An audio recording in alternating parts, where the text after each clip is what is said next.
Bonjour, Lafitte Fabien, conseiller agroéquipement à la Fédération des CUMA 640. Donc aujourd'hui nous sommes sur une opération d'étriage d'un maïs à l'aveugle.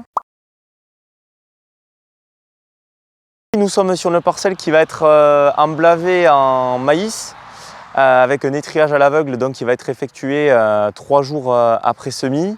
Nous sommes sur un type de sol de type sablo-argilo-limoneux avec un précédent de culture qui était un soja et une interculture qui était composée à base de graminées et légumineuses à base de févrole triticale.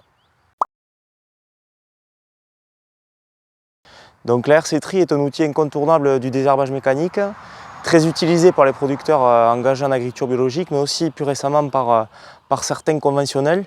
C'est un outil très adapté notamment pour du désherbage très précoce sur des cultures très juvéniles, très efficace à des stades d'adventice au filament, fil blanc jusqu'à très jeunes plantules.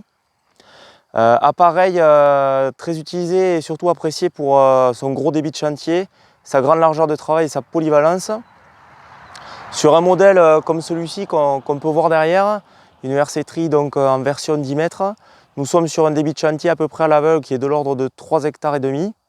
Ce qui permet de réaliser d'importantes surfaces sur une journée.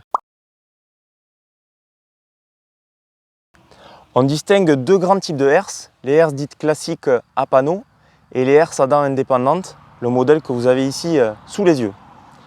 Donc cette machine est attelée sur un attelage 3 points, directement sur le relevage du tracteur. On va retrouver au niveau du châssis des roues de jauge qui vont permettre d'assurer une stabilité et surtout un contrôle de profondeur de l'outil pour travailler toujours à la même profondeur. Et au niveau du châssis, on va retrouver 6 rangées de dents de longueur 500 mm et de diamètre 8 mm qui sont toutes reliées et qui sont toutes indépendantes les unes des autres. Elles sont reliées tout simplement à un câble avec un système de double ressort qui sont combinés, pouvant exercer des pressions qui vont de l'ordre de 200 grammes jusqu'à 5 kg. Cela permet d'épouser parfaitement les lignes du sol et de réaliser un désherbage efficace avec une pression toujours constante au niveau du sol. À l'arrière, les roues pivotantes additionnelles permettent de faciliter et de stabiliser encore plus la machine, notamment sur des versions de très grande largeur, de l'ordre de plus de 10 mètres.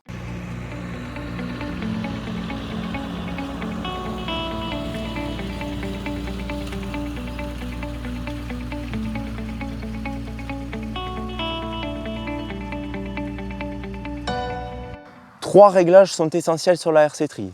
Tout d'abord, la vitesse d'avancement de la machine. Plus la culture est jeune, plus la production a tendance à être fragile.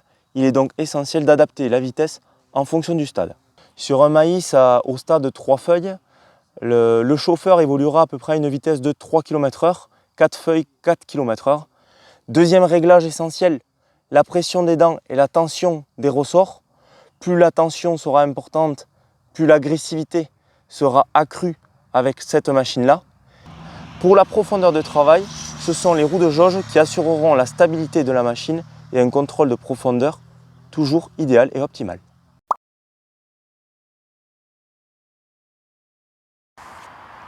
En désherbage mécanique, il est très important d'avoir des conditions de beau temps, avec 2-3 jours de beau temps après passage des outils. Donc travailler sur des conditions ressuyées. Pour cela, il est important également d'avoir un sol bien plat, bien nivelé et si possible avec le moins de débris végétaux afin de faciliter l'intervention des outils de désherbage mécanique. Un point important, la profondeur de semis. Il est important en condition de semis maïs de semer à une profondeur relativement importante de l'ordre de 4 cm, notamment pour faciliter les passages d'outils mécaniques et notamment de la RC-Tri.